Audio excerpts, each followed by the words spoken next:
There we are. Good morning, afternoon, evening, everyone. Two Geeks Talking is the entertainment industry interview show where we interview the creative people from the comic, film, TV, movie, and video game industries. And, of course, I'm your host, Kurt Sasso. We're on, of course, our second episode of 2015, joined today by a very good friend, longtime friend of the show. And I can't start a 2015 without her. You know her work from way back in the day from Marsh Rocket. You know her work currently from Valkyrie, Squadron, as well as Misfortune High, as well as a bunch of other things that we'll talk about in the show. Well, so. Yeah. Without further ado, we are joined today by the wonderfully talented and always awesome Jules Rivera. How are you doing today? Hi, it's very good to be here as always. It's a whole different atmosphere here in Florida now. The weather is actually it's much warmer here than it ever was in California, so it's cool to be home. It's real cool. In that it's not cold, it's warm. It's not the heat, it's the humidity, as we always say. Well, my hair seems to be doing fine, so the humidity can't be that bad. It's not like what I do when I stick my finger into an electrical socket. You know, it's great. Oh, goodness, yeah. I spent my entire high school career looking like that, so yeah, don't feel bad. Fair enough. You know, it's been... I was looking back at the archive. It's been a couple of years since you've been on the show, which is always a shame because I love chatting with you. You're always so full of energy and life, and you know, lots happened in those few years. The last time we talked, though, you were just starting Misfortune High. Actually, you're in the process of getting that going. And that's true. In fact, I think I had the mock-up. That was the only book that I had to show. Was just the color mock-up. That's right. For Misfortune High. So now we actually have the Kickstarted foil stamp version, woo, with the pretty, look at that beautifulness. That's beautiful. Isn't that gorgeous? So yeah, we had not one but two books Kickstarted through Misfortune High. I'm still working out the latter part of the fulfillment on the second one, but it's been quite a ride. I'm really happy with how things have been going so far. Well, let's talk about Misfortune High because, you know, those that don't know about it, give us a brief summary about it. Okay. Quick summary. It's a story of a rich kid who goes to a fancy magic school. He gets caught cheating and as punishment gets into a magic school in the ghetto. And it's all about him and his incredibly embarrassing journey on how he's going to weasel his way out of the really bad magic school. Currently the first two books are done, Bam and Bam, number 2. Which also got kickstarted with pretty foil stamped covering. I'm still rounding up the last of my Kickstarter fulfillments. Please don't be mad at me, everybody. I promise I will get to you. Yeah, it's a really cool story. It's intended to be all ages. So you know, I've had a little bit of publisher interest in it. We'll see where that goes with that. But it's been a very interesting exercise in terms of changing up my art style, changing up my writing style, and really kind of tightening up my storytelling to be able to tell a pretty compelling story in just a nice tight 5 books. So this is scheduled to be a series of a total of 5 books, and we got 2 so far. So we're just under the halfway mark. That's great, you know. Yeah. Those that have followed your career like I have in the past few years, though, you know, I've seen your evolution in terms of, well, your story and your colors are still beautiful as always. I always love your color work. Well, thank you. But when it comes down to it, though, I mean, since Marsh Rocket, since you started doing graphic novels, you know, how have you, in a few words, how would you describe your evolution in art style? I think the short answer is I grew up. That's the short answer. Marsh Rocket was a very irreverent time for me, but it was just kind of a time for me to be an experimental and obnoxious little snot. I mean, that's kind of the long and short of it. I was just, oh, well, I'm going to make a comic about action and violence and swearing and F you, forget about this, man, I'll do what I want because I'm crazy, and yeah, I kind of had to get it out of my system. And I mean, I had a lot of really experimental colors on Marsh Rocket, Oh yeah. and that has always been what a lot of people have talked about as a major focal point for the artwork. You know, good, bad, or indifferent, they were eye-catching. And it was cool to just experiment for a couple of years, but after a while, I just felt like I spent so much time being off-kilter that, you know, it was kind of time for me to settle down and get done sowing my wild oats. So in, I think, the summer of 2010, I was having a conversation with my sister, and at the time, my niece would have been about 8 or so, and my sister was saying, "Oh yeah, we tried going to the comic store and we couldn't find anything for you know, the little one, and you know, that made me sad." And that made me think, because this was about when Marsh Rocket was kind of winding down. It made me think, like, I'm a creator, and you know, I can make comics that are aimed at girls. I'm gonna fix this. So yeah, that was the start of Valkyrie Squadron, and we'll get more to talking about that later. I feel as an artist I wasn't completely mature yet, but my heart was now in the right place because it made me realize that I could start making comics that had a bigger message, that had just a bigger idea to them. And really that was just the very simple idea is comics can be for everyone. Comics can reach places where they don't normally reach. And nobody was going to tell me no. Nobody was going to tell me, oh, well, you know, you can't do that, blah, blah, blah. I'd be like, yeah, shut up. Nobody cares. Nobody cares what you have to say, naysayer. So, yeah, so I started on Valkyrie Squadron and got a pretty good ways into that. But I hit a couple of writing snags and kind of had to put it on hiatus. Also, my freelance job really, really, really hampered me and got in the way because just this past summer, summer of 2014, I had to... I was in a position where, you know, a steady job that I had kind of fallen out, and I had to start taking on a lot more freelance work to make ends meet. So it's been really, I mean, I haven't really been bored in like years. I've had so much stuff to do, and it's been very exciting because the work keeps mounting, and it's gotten to the point where people find me. And the most exciting job that I've gotten so far is the Colourist Gig for IDW's Gutter Magic to be released later on this year. That is super, super exciting because number one, it's my first major publisher coloring gig, and number two, I get to play with pretty watercolors. There is nothing not to like about that. There is everything is just wonderful about that. It's like in the Lego movie, everything is awesome. Everything is cool when you're living the dream. So yeah, so I mean, it has put a damper on my creator-owned work, but at the same time, it's really cool to move my career in a direction that I think gives it some validation. You know, like I'm not just, you know, some webcomic or toiling in a corner. You know, I'm making my way into the comics industry and making a name for myself. Well, what's Gutter's magic then, or Gutter Magic, I should say, because I've only heard things about it, but I don't know the whole thing about it. Oh, I love Gutter Magic. Just a side note, Misfortune High, we actually had an affiliates program where we got a bunch of independent books to you know, contribute their books to the Kickstarter, and Gutter Magic was actually our top requested affiliate. Wow. So Gutter Magic is the story of, and it's actually also the title I would have given Misfortune High if it was available, but it's like, oh my god, that's such a great title! So in a world of wizardry and magic that is just after World War II, you have a very classist society of wizards. You have the wizards that can do all the really groovy spells and cast really great magic, and you have the guys who really weren't as blessed, and you know, they're just kind of left out of all the cool magic casting things, you know, and what they resort to is gutter magic, as it's called, gutter magic when threaded in quotes, which is a derogatory term for the kind of, you know, kind of cheap parlor tricks that is their form of magic. So it's all about the main character, Cinder Burns. Haha, it's a cute pun.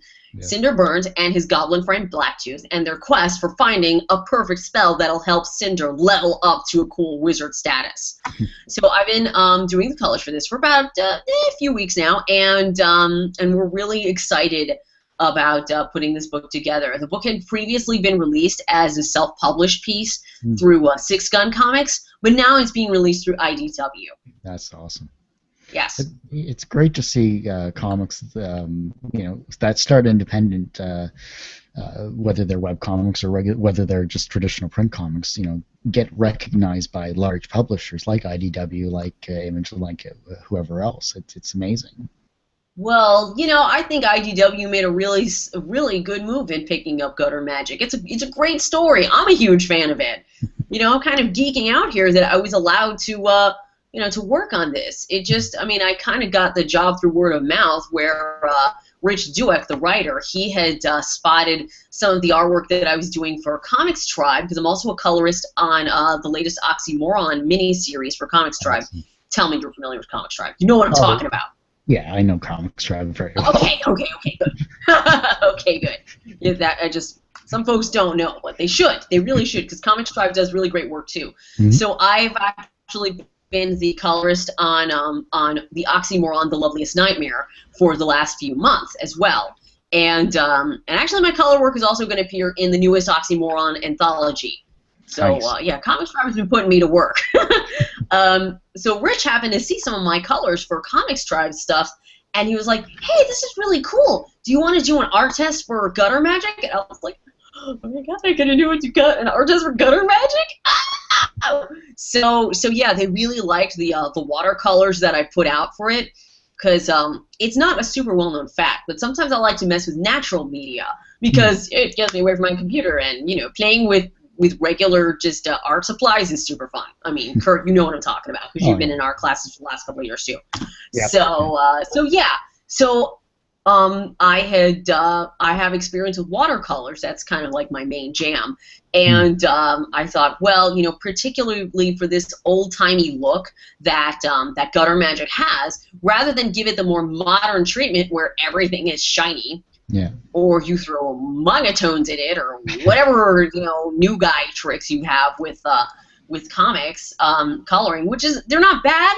It's just sometimes different projects require different techniques. So in the case of Gutter Magic, I employed a lot of digital watercolor techniques, and the guys really responded well to it. They really liked it. So I'm super jazzed about that. Well, it's all very exciting stuff, and hopefully I'll be able to get better at doing more gouache painting, so I could be more like one of those cool sci-fi illustrators of like the 50s and 60s and whatnot, and be able to apply new covers to Valkyrie Squadron. What's interesting, you mentioned gouache, is kind of funny. Scott Christian Sava from Dreamland Chronicles has been experimenting, and I use experimenting lightly because he just kicks ass at anything he touches. With gouache because I know he's been doing the 3D stuff, and he has beautiful 3D work. It's gorgeous stuff. But recently he decided to pick up gouache painting, actually, and for the past year he's been doing like a bunch of like Gandalf and all like Les and a bunch of other different sci-fi and fantasy genres of characters, and just knocking them out of the park, to the point that I actually pointed my professor who taught gouache, or is a painter, but he loves gouache especially. I pointed him towards Scott's work, and he's like, yeah, this is incredible stuff. So. I'm gonna have to check that out. That's awesome. Yeah. Yeah. Like for me, yeah, I've always wanted Valkyrie to have very kind of this old-timey sci-fi feel in terms of the covers, because really, as far as sci-fi covers goes, nobody's gonna beat the gouache covers of the past. No. Nobody. I don't care how many fancy Photoshop filters you throw at it. Nobody is going to top that really amazing illustrator stuff. So I've always wanted to kind of harken back on that and kind of recapture that in my covers. So I have some not so great, but it's good but not so great news for Valkyrie fans. I always hate breaking this news, but I guess I'll just break it here on TGT. So I'm rebooting Valkyrie Squadron. And the reason is because, as like I said, as a writer in the past, I felt like I had made a lot of decisions that weren't super mature and weren't very well informed in terms of storytelling, you know, as far as establishing a theme, as far as establishing characters, setting up a really good character arc. I didn't really know what I was doing when I started Valkyrie. Okay, that's my admission. I can own that, all right? But I feel like I've got a much better vision now. And I wanted to, you know, right now I'm in work with, you know, very, very slowly moving it along, where I restart Valkyrie Squadron. And, I mean, it's going to be more or less the same story. It's not like it's going to be, oh, it's a completely different thing. Now they're all baking cupcakes or something like that. Yeah, no. So, you know, it's going to be a more polished version of the current story. And also the artwork is going to be a bit more consistent, because I did the thing that a lot of webcomicers do and shouldn't do, which is I experimented with my style in the creation of the comic. In that, you know, you change your mind a bunch of different ways as to how the thing is going to be rendered. Don't do that. Pick a thing and go with it. I mean, when it comes to Misfortune High, you know, I think I have consistency a lot better in terms of, you know, rendering and whatnot, although I feel like I did level up in book 2. Because, I mean, seriously, let's take a moment, because I'm so proud of some of these kind of like evening shots. Look at this. Look at this. You know, with the birds, transformation, and you know, there's what else? And that's next book 2. page. We basically have, you know, sun. Okay, here we go. We basically have sunset Los Angeles here. You know, Los Angeles in like Twilight area, not Twilight the books, but you know what I mean. Yeah. Late afternoon.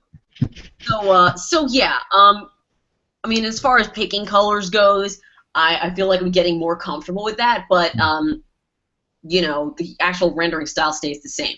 So it stays consistent over the course of the creation of the book. Good. But with Valkyrie, I did the webcomic guy trick, and I was like, well, let me try it this way, and let me try it this way. Oh, that's weird. Let me try it this way. I did that. All right. I can own that. I can own that. I did that thing. And it's not a thing I would recommend if you plan on turning your webcomic into a published piece. I don't totally recommend it. Pick a rendering style, whether you want it to be cel-shaded, whether you want it to be digital watercolors, whether you want it to be whatever it is, you know, with 3D like Scott Sava's work, but just stick with it.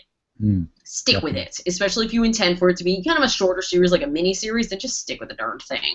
Just commit. Well, did you find with Valkyrie Squadron that you, you know, you did the webcomic thing, and honestly, I didn't even realize it until I started going through it again. But did you find that you wrote yourself into a corner? Yeah, I definitely wrote myself into a corner. I kind of felt like I made some of the wrong decisions about characters, mainly with the main character. Well, I think with all of the main characters, the major 4. I feel like I kind of borked all of them up because I didn't give them a proper arc. All right, let's all learn from Jules. This is how not to do a webcomic. Guns cap. You know, this is how not to do it. You know, I didn't give each character a separate little arc that they're supposed to go overcome, which I actually ended up doing with Misfortune High because, you know, I read the book Invisible Ink and read a few other really good ones. But Invisible Ink, Ryan McDonald, it will change your world. It will blow your mind wide open. So yes, after doing some reading about how to put together good storytelling, I got a better idea how to do this. And Valkyrie Squadron, I feel like each of the major 4, they didn't have their own arc. And I felt like also, this is the thing I'm going to admit, it has kind of a boys against girls feel, which kind of goes against my overall philosophy of this work being a little bit like Star Trek, in that we just show a bunch of everybody working together. And I feel like I messed that up because, you know, I kind of really treated one set of characters, you know, the Odin Squadron. I treated them a little harshly, so that was not nice of me. You know, I needed to do a better job of showing them as more balanced set of characters. But yeah, with the main characters, I felt like I could have given them a better arc. And the lead character, I wanted her to, you know, be able to, you know, be a hero and save her dude in distress, but then everything with her just kind of turned into, oh, let me moon over my boyfriend, which is stupid. So yeah, that's another thing I wanted to change, which is just to kind of rearrange it such that, she's still focused on herself, she's focused on her own motivations, but, man candy is just in the background. I mean, it's not like the relationship isn't a driving force in the comic. It's just not her only motivation. Learn from me. Learn from me. I messed up. All right, I can own it. All right, I own this stuff. But the sooner you can admit it, the sooner you can admit your mistakes and just learn and grow. All right, because sometimes I feel like I spend a lot of time telling everybody what they should do. Well, this is how you do branding and blah, blah, blah, blah, blah. But I think it takes I think it really takes more stones to just admit when you're wrong, when you admit when you just messed up. So yeah, but I'm really excited about restarting Valkyrie, kind of tightening down the artwork, making it a lot more consistent, and just giving it some really, really, really pretty painted covers. I mean, I got a bunch of business cards made that says I'm a digital painter, so I might as well earn my stripes, right? I promise, I'm not the worst digital painter in the universe. Yeah, I remember a lot of the sci-fi books I used to read, like Heinlein, Asimov, stuff like that. Those types of sci-fi covers were just something that drew you to it, even before you looked at the back of the book and got the synopsis of it. Right. Oh man, they were so great. Like, one thing I can never deny about fantasy novels is that they just have the most beautifully painted covers. Just gorgeous. Also, the artwork on, like, the Magic the Gathering cards, Wizards of the Coast work. Yeah. Wish I could get work with them, but, still, they want level here, and I'm still over here. So, it'll take a little bit to inch my way up the ladder. Almost reminds me of... But that's okay. That's okay. I'm willing to learn. Reminds me of the, I think it was... oh, jeez. I'm blanking. Girl Genius, Phil Folio. He did a lot of Wizards of the Coast stuff back in the early day as well. Oh, yeah, cool. Awesome. Yeah, Phil Folio, I mean, I don't know if you've ever seen his booth at Comic-Con, but this thing is majestic. It's enormous. My God, that guy has like a mini empire on him. It's amazing. I know, that's the one thing I'm still working on, is getting to San Diego there, and I hopefully maybe next year or the year after. But at least I know people that have, in terms of press-wise, they've actually made it to San Diego multiple times. So I'm working on learning that side of things as well. So. Really, the big kicker is getting to know somebody who's willing to lend you a room for the weekend. Yeah. So that's been, I think, a big obstacle for a lot of folks. In my case, I have several friends that I know in San Diego because I lived there for 3 years. So I know plenty of people who'd be willing to put me up for a few days and just hang out and stuff, and it's really cool. Oh, I was thinking of bunking with Tom Racine there. Just, fellow podcasters. What the hell?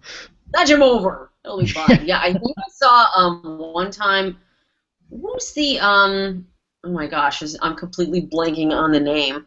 But there was a fantasy webcomic about the barbarian who gets turned into the lady, the Exeurn guy. I saw that guy there for a couple of minutes at Comic-Con a few years back, so that was pretty cool. That's awesome. What's that guy's name? I'm horrible. Eric Kimball? Yes, Eric? I think so. Yeah. Aha! I knew I remember. Ha! Yeah. A lot of those guys were there too. Oh yeah, it's one of those things. Well, that, and I wouldn't mind Emerald City. I hear that's a nice convention as well to go to. But... Oh man, I hear such great things about Emerald City. One of these years I will get into Emerald City, but it's not my year this time again. So somehow that's just the way it goes.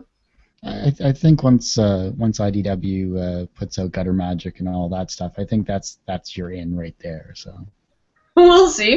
That would be pretty cool. Yeah, or if I get other work through the publisher, or maybe other publishers see my work and they're like, hey, you do digital watercolors. You want to play with watercolors for us? Yes. I'll be free after April. Well, let's keep going with this stuff because I know we've talked in the past about schooling, especially when it comes to art or visual arts in that regard too. Have you done any more schooling, or have you gotten any tips or work in that regard? Well, I did start taking the Films on Paper class at the Oatley Academy, and that class really, I mean, I was one of their worst students because I was so waylaid by freelance work. But I mean, as far as learning goes, I really believe that class has changed the way that I look at sequential storytelling. It really kind of blows your mind because it just makes you focus on, just placement of a character in a frame. Why is this guy bigger than that guy? Maybe you've got two characters, but somebody is coming between them. You can kind of think about these things as you set up comic panels or sequential panels or storyboards or whatever. And I believe that class is a really, really fantastic class if you want to learn sequential storytelling. I would recommend it. I think they're doing the tryouts for Films on Paper 2. Mm-hmm. So that's 2 as in dose. Films on Paper dose. So the next round of Films on Paper, they're doing tryouts. So if you have web listeners who might be interested in that, then by all means, I'm sure you can put the link in there somewhere. And that's Chris Soper. Yeah, it's great. In the event that you don't get into Films on Paper 2, because it would be kind of a higher demand thing, and not everybody can make the tryouts. But if you do manage to, if you don't get in, I would recommend getting framed ink. It's I'm going to type that into here, framed ink. There you go. I would recommend getting framed ink. It's this really fantastic book by Marcos Mateo Mestre, which is this tiny little French guy I met at CTN. I mean, I'm not that tall. I'm 5'3". I don't know how much that is in metric, but I'm not a very tall person. So if I say a guy's short, he's short. But doesn't matter. This guy is really, really huge on amazing tips. Framed Ink is a fantastic book to help you get set up. Huh? Yes, this book, I remember it. Yes. It's a fantastic book for getting set up in terms of sequential storytelling, how to avoid crossing the line, so to speak, and just a lot of really great tips. And frankly, in terms of my storyboarding portfolio, I hijacked his values use because Mestre uses a lot of values for contrast and showing items in frame. I hijacked that. And I also believe that doing values first when you're doing colors, especially if you're dealing with a super, super busy scene, that can really be helpful as well. One of these days, I'd like to get a YouTube channel, or at least my YouTube channel, because I already have one. But my YouTube channel set up with, more tutorials where I just kind of talk about some of the stuff that I do. But my big problem is that all of the work that I do is all NDA, which is non-disclosure agreement. Yeah. So I can't do it with any of the live work. So I have to get either Valkyrie or Misfortune High going again in order to be able to do demos and whatnot. Weren't you doing a goal?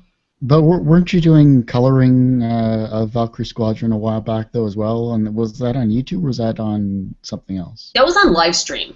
Livestream, okay. Yeah, I think it was either on Ustream or Livestream or something like that. And yeah, that was cool. But I think the advantage of doing a YouTube video is that people can go back to your video and reference the things that you say. But if it's a Ustream, it's up, it's down, and that's it. You're done. You're live painting, and then that's the end of it. So that's why I think a YouTube channel would be more beneficial. Plus, I already have an art section in the Valkyrie Squadron website where I discuss some of the artistic methods that go into the creation of Valkyrie Squadron. And now, since I have completely leveled up with Manga Studio, Clip Paint Studio, whatever they're calling themselves these days, I've totally leveled up with that, so I can turn over comic pages with that a lot faster than I used to. Nice. So unfortunately, this means I have no more boards that I would be putting out for Valkyrie Squadron. But maybe once I get a physical studio set up again, you know, maybe I could go back to doing boards. But in the meantime, you know, that's just kind of how it is. I mean, when it comes to doing work and doing work quickly, sometimes the completely digital pipeline is the way to go. Yeah. Yeah. But Misfortune High will still be done on 11x17 boards because that's just the nature of the beast. Remember how I was saying different comics need to be treated differently in terms of artwork? Misfortune High will still demand boards, so there's just no getting around that. Definitely. I completely agree with that. You know, this is you've had such a great career overall in the past few years. You've like you said, you grew up as we all eventually have to do. But when it comes down to it, though, what exactly? Why did you have to grow up? I guess would be the question. Because I was putting out crappy work. I mean. Or at least my work just wasn't really up to snuff. I think when you grow up, and especially when you realize that comics are not 100% about you, you know, Marsh was a very self-indulgent story, right? And the reason why I felt like I had to grow up is because I wasn't putting out the level of work that I knew I was capable of. Like, Marsh Rocket isn't even in color because I didn't think I could color a piece from top to bottom, which... You know, I've got at least 2 books on my table saying otherwise. Mm-hmm. And so, you know, I just realized that I had to get, again, from level here to level here.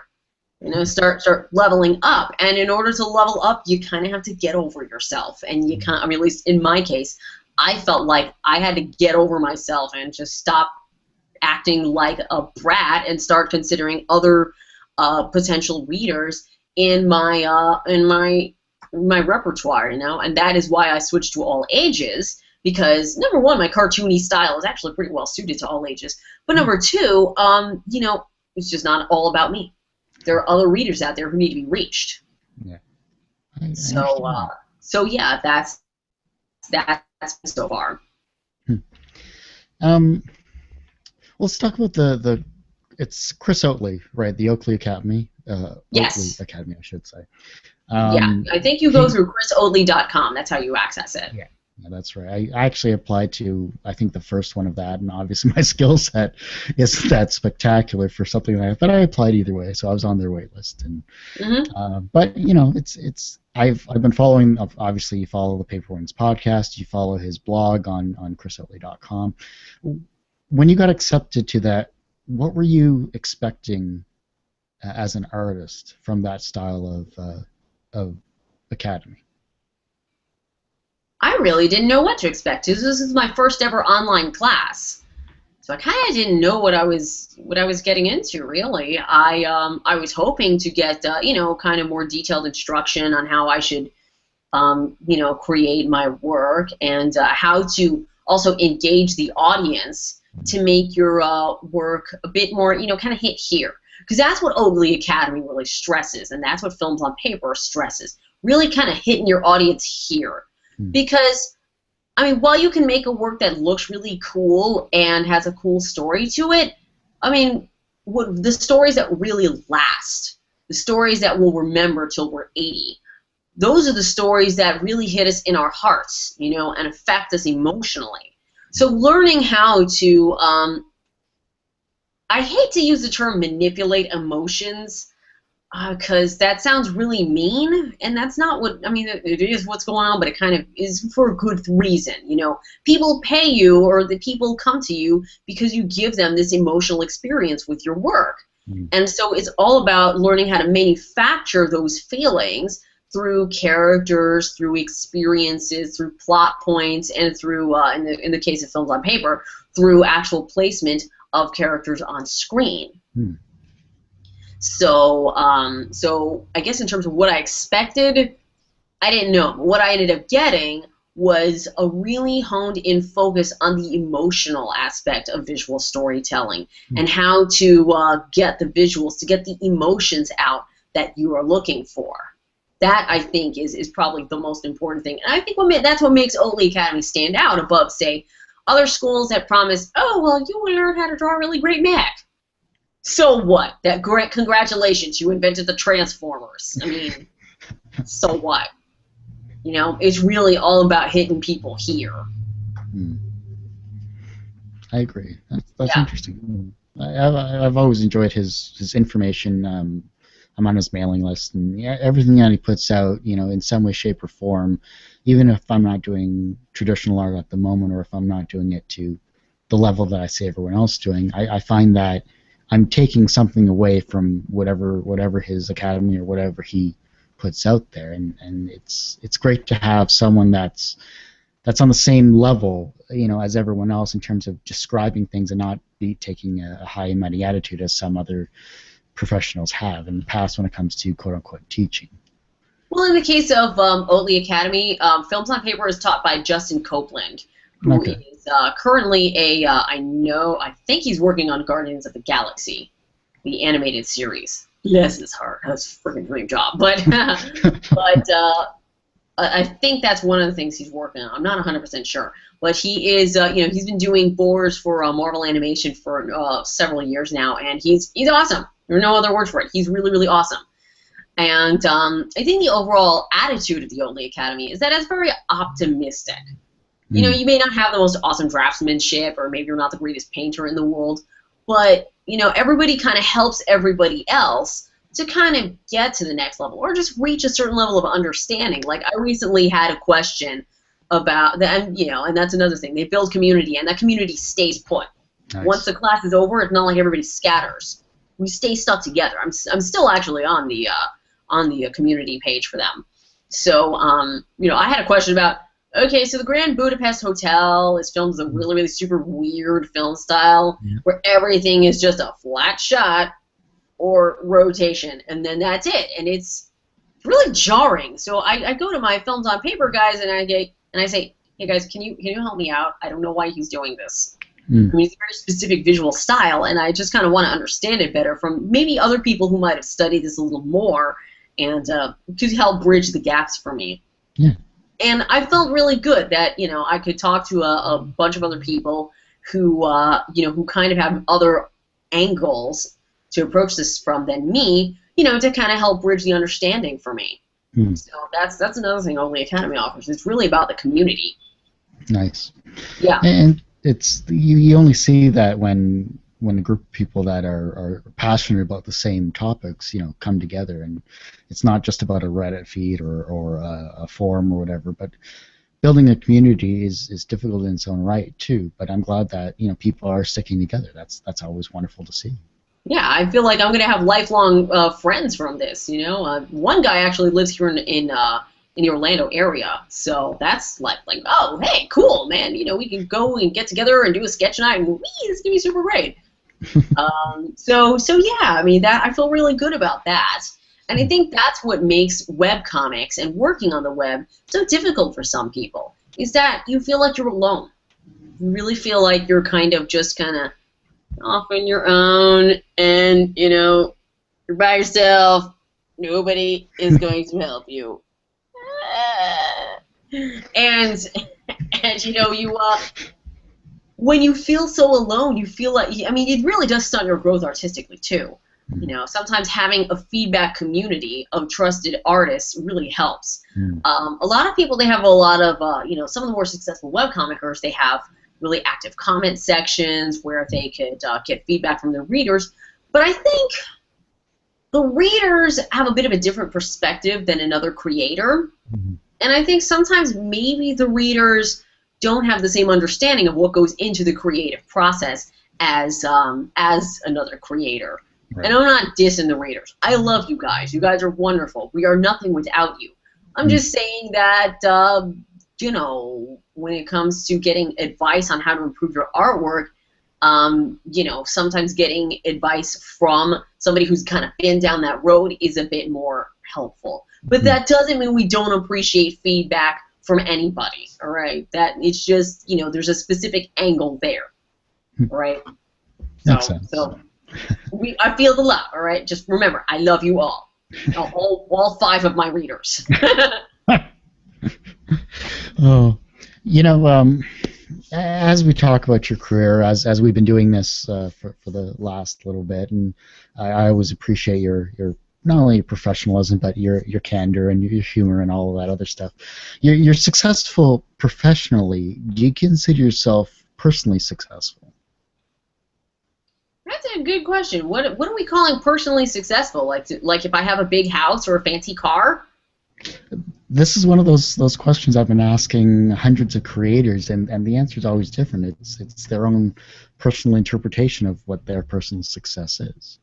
Sometimes you go through rough periods that have nothing to do with your artwork. Sometimes you just go through some stuff, and sometimes that stuff, the things that you'll go through, the trials that you'll face, really have nothing to do with you as a person. It's just bad circumstances can happen in your life. Like, oh no, your lease ended up breaking in that one apartment, or you broke up with that one guy, or you got into a really bad car accident. Sometimes things just happen.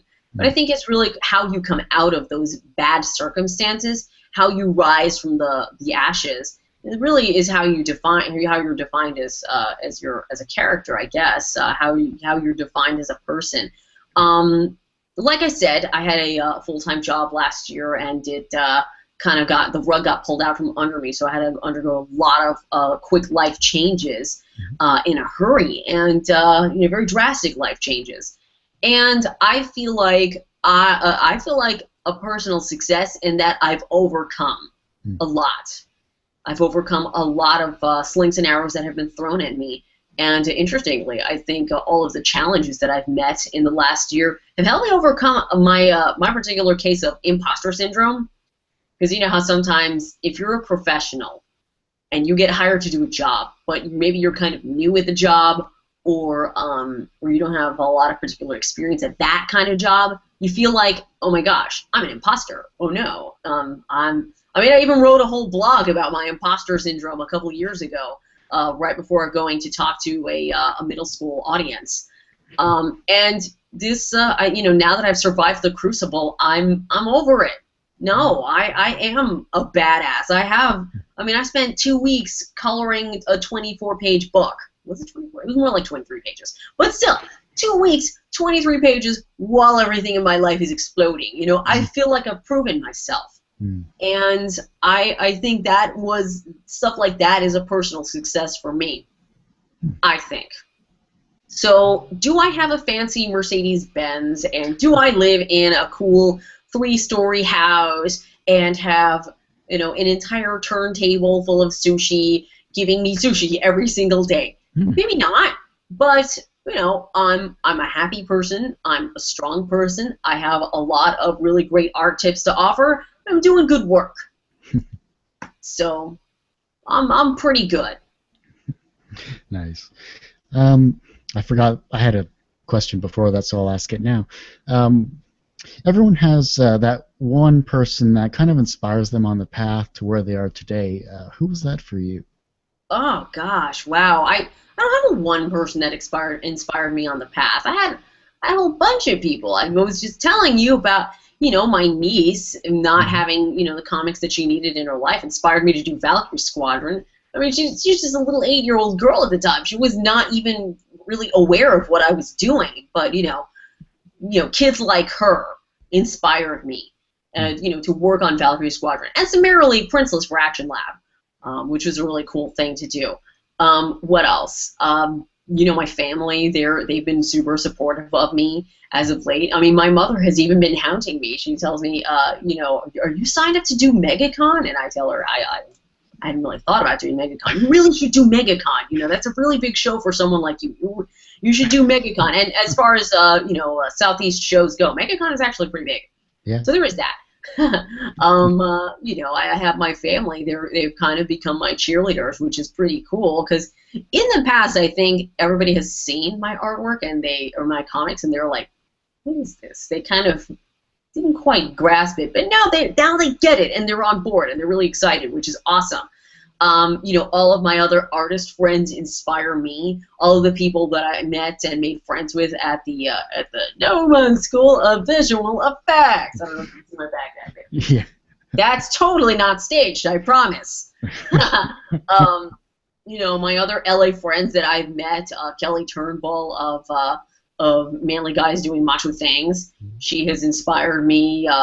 Tina Rowland, who is also a part of that band, Fable Seagull. I mean, there have been a lot of really, really great artists who inspire me.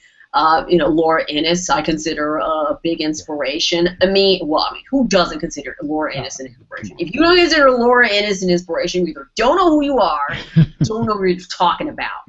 Or you're a chump, and I don't like you, whoever you are. Or you should look at past interviews on the show. yeah. Look at past interviews of Lora Innes on the show. I'm sure she does like a way better job than me. She's probably way more bubbly, I mean, she's more blonde anyway. Is she? I got this thing installed a few weeks ago. So yeah, there's no one person, and there's never going to be any one person. There are so many people who inspire me, who guide me on the path, and just kind of herd me down the river to making the things that I do. And I'm so grateful for every last one of them. Every last one of them. I'm so, so, so grateful to have that light in my life. Because there are people who don't. There are people who don't have that kind of direction. They don't feel like they have that kind of support. They don't feel like they have that kind of inspiration. And that's sad. That's always very, very sad. I feel like if you feel like you don't have that kind of inspiration, I think maybe you're being maybe you just need to go and reassess what you have in your life, and at the very least, go take a walk outside. There's a lot of really cool, inspirational things outside. Even if you live in a really cruddy neighborhood where there's garbage everywhere, maybe it's really cool-looking garbage. Maybe there's some really nice graffiti on the wall. I don't know, but there is inspiration all over. There's inspiration all over, and you'll find supporters and cheerleaders and backers in places you never thought. So I would say just believe in the world around you. Believe in it, because it's there. Good stuff. How do you deal with your failures? Pick yourself up and get back on the horse. I just got done talking about the Valkyrie reboot. That was a failure. That was like 180 pages worth of failure. I mean, it happens. It's gonna happen. You are going to screw some stuff up. And I mean, yeah, I had a really 1 year at CTN, I had a review of my portfolio that wasn't what I expected, and I was upset. I had a bucket of ice cream over the weekend, like, no. Once I was done kind of working through my emotions, and I just got back on the horse, regrouped, and decided to, maybe take another angle at my problems, or, just try again. That's how. Just, you pick yourself up, dust yourself off, get back out there. That's all you can do. But what's the alternative, right? Laying on the floor, oh no, oh no, woe is me. And you're drowning in like pizza boxes, and you're just not. You haven't combed your hair in weeks. I mean, no, don't do that. That's bad. I mean, look, clinical depression, that's a whole other thing. So yeah, certainly seek help. But yeah, I think just really there is no other answer than dust yourself off and just try again. Oh yeah. I know what you're talking about. Yeah. Pizza boxes aside.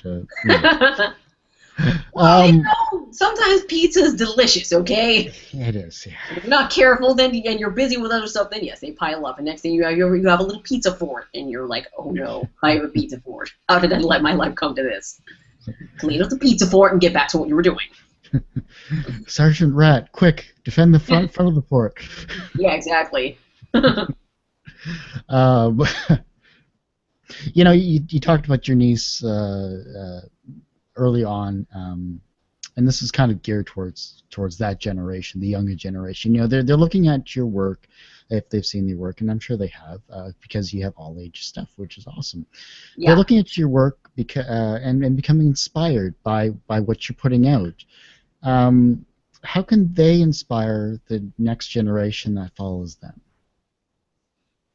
Keep doing work. Don't stop. And also be true to yourself. I mean, this all sounds like super cliched pieces of advice, but they're cliched because they're good. And that's just what it comes down to. You really just do the thing you like doing. Like, let's say you like making macaroni art to make your comics.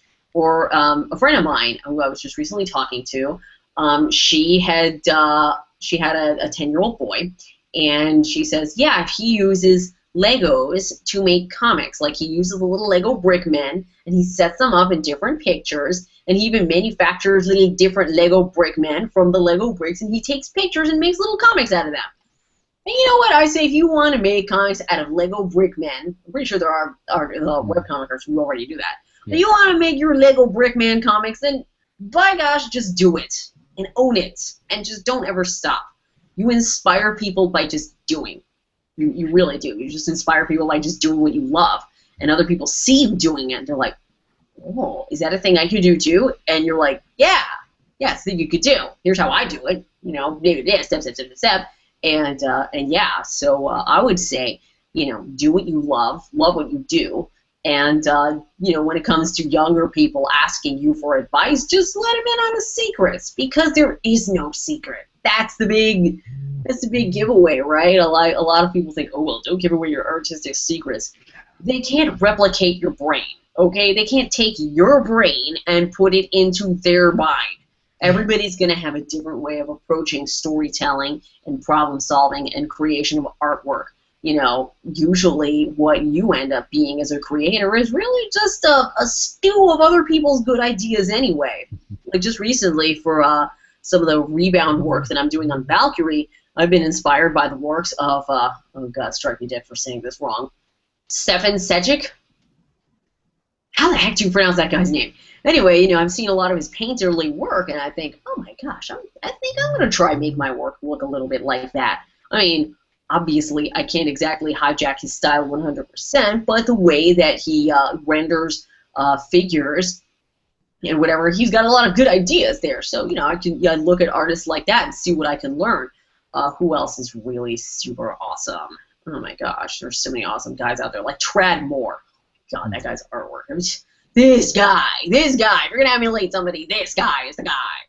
And I don't even think I'm all that good at emulating him, or whatever. You know, just seeing his work, you know, I thought to be really inspiring. Misfortune High is inspired by the works of Jamie Hewlett, you know, the Tank Girl guy. So yeah, that's also very, that was pretty cool, especially, you know, in terms of playing with forms and figures and basically making all the characters look super, super cartoony. Yeah. You know, that was the major takeaway. So, you know, just learn from who you can, and just don't be afraid to teach. Just, you know, somebody asks, how do you draw that? I don't know, well, I do it like this. Oh, and don't be self-conscious if anybody tries to take a picture of you drawing. Just freaking go with it. When you see the artist, they're like, oh, no, don't watch me draw. I mean, I get it. It's a really personal thing to draw a thing on paper, all right? It's a very personal thing. You don't know if you're actually good at it, and, you know what, having somebody else watch you, it makes you feel very self-conscious. Get over that. Stop that. Just do your thing, and if people ask you questions, answer their questions. You know, maybe sometimes their questions might sound a little silly, or maybe you've heard them before. Be patient, and just answer their freaking questions. So, yeah, that's for the next generation. Go scribble. Is there anything that I haven't brought up that you'd like those that are listening and watching this to know about? Well, you know, other than all the freelance work and, you know, gutter magic and moving along with Misfortune High, I think we've covered all the bases. I guess if you have, like, any more last questions to ask with regards to, you know, general art creation or, you know, anything with the YouTube channel, if you have any suggestions for me to start covering in my tutorials, you know, by all means, you know, that I'm certainly open. I think at the very least I need to have a discussion about rendering of breasts and how certain fabrics don't do certain things with boobs, all right? Because hear me out, all right? Recently the new Power Girl design came out, and for the most part it's okay. You know, it's really good that, hey, she's a woman of color. Hey, I can relate to that. That's pretty cool. I mean, DC is making a step in the right direction. That's really great. And then they have, like, this weird under boob design on her where she's got, like, this gold band and, like, let's see the under boobs. And I'm like, guys, boobs and spandex don't do that. So I think me and the internet are going to have a little chat about what certain fabrics do to certain parts of physique. Okay? We've got to have a talk. And it's a nice, friendly talk. We could all be friends. Nobody has to yell at me or say, no, you can't draw. I mean, you can draw, whatever you want, but, you know, if I'm in here informing you and I happen to own a pair of boobs, then wouldn't you like to listen? Wouldn't you like to maybe get a different angle? Literally and figuratively. You know who does really great,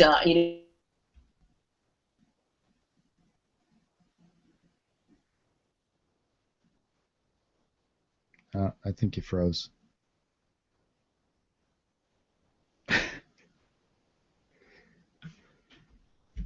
I think she froze, guys. Sorry about that. Or the internet's trying to catch up. One of the two. I was getting to the good part, too. Do you want to know who really draws good? And now we have to... she's probably going to disconnect. But if she does, or when she does come back on, we'll get her to finish that sentence itself. Specifically, though, we've, as I said, hang on. This is one of those things where you have to reply in a chat room.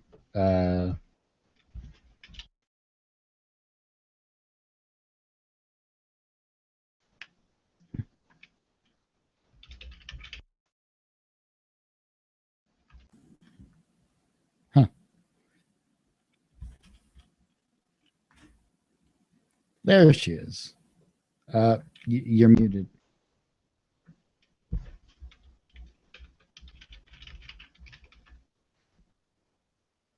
I know, I see it. Oh, there you go. Why it's doing that?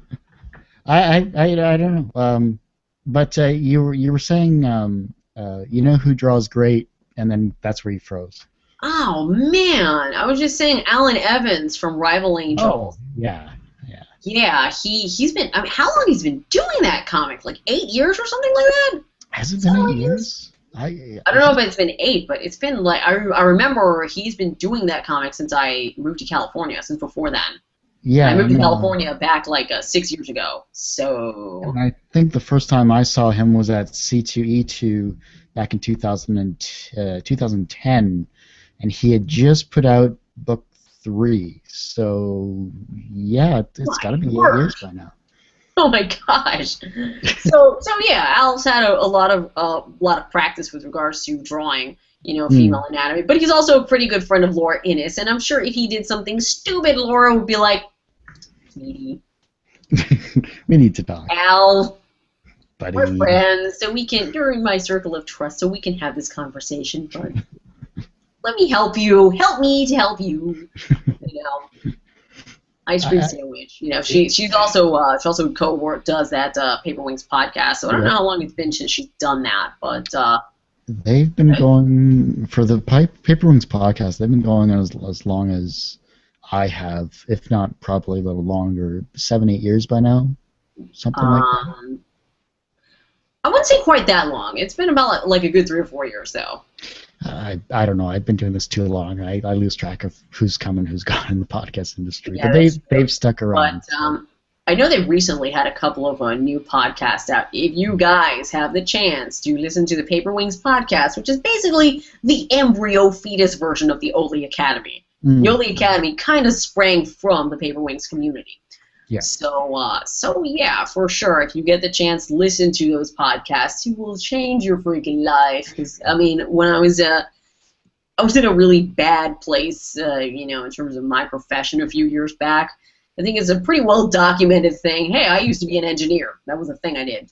And towards the end of my career, listening to the Paper Wings podcast helped me get through some of the funkier days. So. For sure, if you're looking to kind of take your story craft to the next level, then definitely Paper Wings. That's like the first thing I recommend to everybody. Hopefully TGT is the second thing you recommend to everyone. Of course! I gotta have some love sometime as well, too. It's not... No, I'm kidding. No, good. There's been so many great podcasts. I mean, Tom Racine's Tall Tale Radio, the Paper Wings podcast with Chris Oatley and Lora Innes. Those of course the Webcomic Alliance crew with Byron, Don, Chris, and all those other guys. Oh, that's true. Webcomics Alliance is another good one. You're right. Yeah, yeah. So I know the quality of podcasts obviously are out there, and they do amazing work, and obviously you should listen to those as well as this one. So hopefully we're all in the Yes. same category, sort of. Yeah, certainly you have a morning commute. You must have some need for podcasts in your life. Come on. Yeah, I hope so. I mean, if Yeah. not, what the heck are you doing? What are those fancy cars? Listening to radio? Now you want podcasts. Oh, not radio. Radio's so bad. There's so much junk out there. You can only listen to Miley Cyrus and Taylor Swift for so long, for God's sakes. Oh man, they all start to kind of sound the same to me. It takes me a while to discern the difference between Katy Perry, Rihanna, and one of those other ones. I don't know, whatever. Yeah, whatever. But music aside, though, Jules, as always, it's a pleasure having you on the show, and I hate to say it, but that kind of ends this show. I really love chatting with you. It's been too long. It has been too long, but hopefully next time I'm on, I'll have maybe a nice new book to show you. Like, hey, I finally got Valkyrie book 1 redone. Look how great it is. Look how much it doesn't suck. Look at the fancy cover. It's so lovingly painted. We'll see. So yeah, hopefully next time I'm on here, I'll have some new fun things to show you, and maybe even more coloring gigs to talk about, and we'll see where it goes. But Valkyrie, when it does come back, I still plan on making it a webcomic. So okay, that's just that for right now, because presently there isn't too much publisher interest in it. So right now it's just going to be a webcomic again. So we'll just go around the merry-go-round again. We'll see where that goes. Well, I figure with the Guardians of the Galaxy, with that type of sci-fi space action thing, that Valkyrie would be a perfect segue to it. Yeah, we'll see. We'll see where it goes. It'll be cool. Awesome. I have faith that this is the year where Valkyrie starts to go somewhere cool. Even if it's just me rebooting it and people are like, that's really great. Even if it's just that, I'm cool with that. That's awesome. But I've got feelings. I have my antennae, my spider sense is tingling. So yeah. But yeah, it was really great being back on the show. I really appreciate you having me back. No, anytime for you, Jules. And where can we find your work or anything along that line where we can peruse and view? Well, if you want to see the old Valkyrie Squadron, that would be at www.valkyriesquadron.com. Let's see, news on Misfortune High is always at misfortunehigh.com. And overall news from me is from www.julesrivera.com. My blog, there's a link there. You can always see the new things that I post on my blog. As far as artwork goes, if you want to see my Instagram, I'm at Jules Rivera Art, Jules Rivera Art, A-R-T. Right at the end of Jules Rivera, so you can see new pictures get posted there, and I'm all over. I'm really easy to find, and of course I'm on Twitter as my Twitter handle Jules Rivera. Beautiful, love it. Well, thank you again so much for coming on the show. Like I said, 2015 wouldn't be a year without you, at least. So hey, it'll be a great year. It's gonna be awesome because everything is awesome. It's cool. The dream. Yeah. Eventually, I'll see that film. It's on my list. Oh man, you still haven't seen it. It's so much fun. The Lego Movie is just so great. You gotta get it on your queue. I'll put it up. I'll put it on my queue. Yeah. The irony of it being a visual artist and filmmaker, I haven't watched any real films other than Hobbit this year. Well, sometimes you're kind of stuck in your office, working all the time. I know how that goes. Last year, I hardly saw any movies. I think the only movies that I saw were the ones that my family dragged me to, which I think included Guardians of the Galaxy, Gone Girl, and the last one was Big Hero 6. I love that movie. I heard that was good. Yeah. I love Big Hero 6. I kind of liked it better than Frozen. Sorry. Still haven't seen Frozen yet either, so yeah, I'm really. Frozen is a movie that's really great if you like musicals. You want to sing along to the songs, and yeah, it's a good movie for that. But Big Hero 6. I mean, obviously it's my wheelhouse. It's comics. It's superheroes. It's great. So it's a wonderful story. And I heard Stanley had a cameo in it, like he does almost every film. He did. I don't. Oh yeah, I think I kind of do. He does in the very beginning. Yeah. Nice. Okay. It's pretty great. Well, I'll take a look at that for sure. And, well, like I said, that ends this particular episode of Two Geeks Talking. I don't know what episode number it is because I don't care. It's 2015. It's You're going to get episode number 55647Q. dash, Smiley face.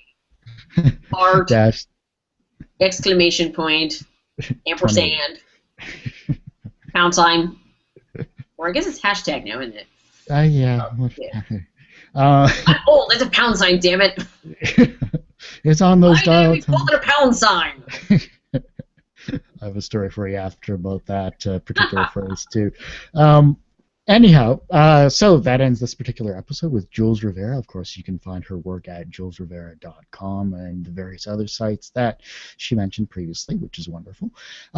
Tune in next week for another talented and creative person who hasn't been on the show in a while, but she is, of course, Dawn Griffin from Zorf, Bert, and Fred. She'll be back on the show finally after, it's got to be at least 3 or 4 years by now, which is a shame because, unfortunately, she has some sad news, and you'll have to wait till next show to actually hear it.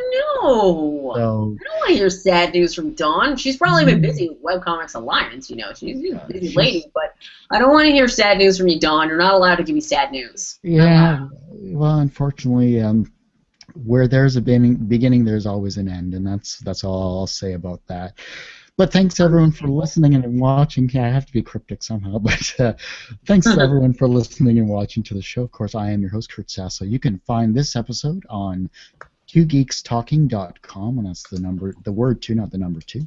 You can also find it at tgtmedia.com, and you can go to our YouTube channel, which is youtube.com/TGT Media. And of course, I'm on the Twitter and on Instagram. You can find me at Kurt Sasso, as you can see down below there, right there. See, right there. Right there, I see it.